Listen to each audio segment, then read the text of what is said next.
Quali tipi di situazioni abbraccia la definizione lutto perinatale?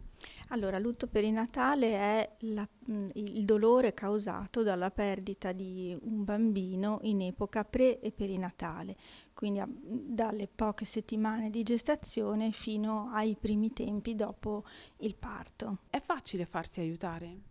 Non sempre, no, in generale c'è piuttosto chiusura rispetto a questo genere di lutto perché è un lutto difficile da affrontare in quanto la persona che è venuta a mancare non è ancora socialmente riconosciuta, pertanto è complicato ed è nella nostra epoca, insomma, nella quale è già molto difficile occuparsi di lutto, il perinatale viene spesso relegato a tabù, non se ne parla e si invita i genitori a non pensarci, eventualmente provare a fare un altro figlio e la si risolve così. In realtà non si risolve affatto così.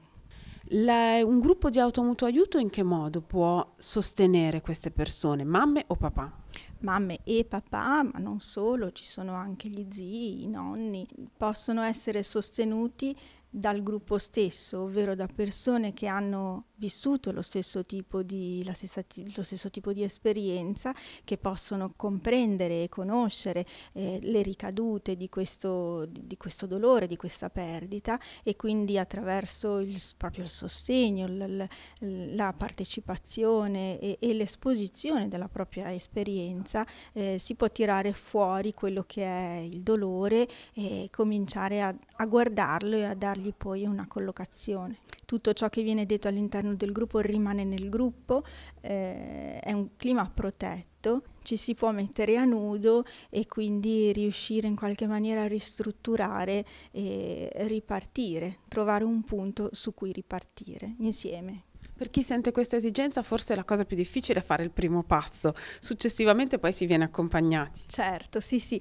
Beh, il primo passo è il più importante perché è riconoscere di avere una difficoltà e non vergognarsene e chiedere aiuto. Chiedere aiuto è già il primo passo verso la ristrutturazione di sé.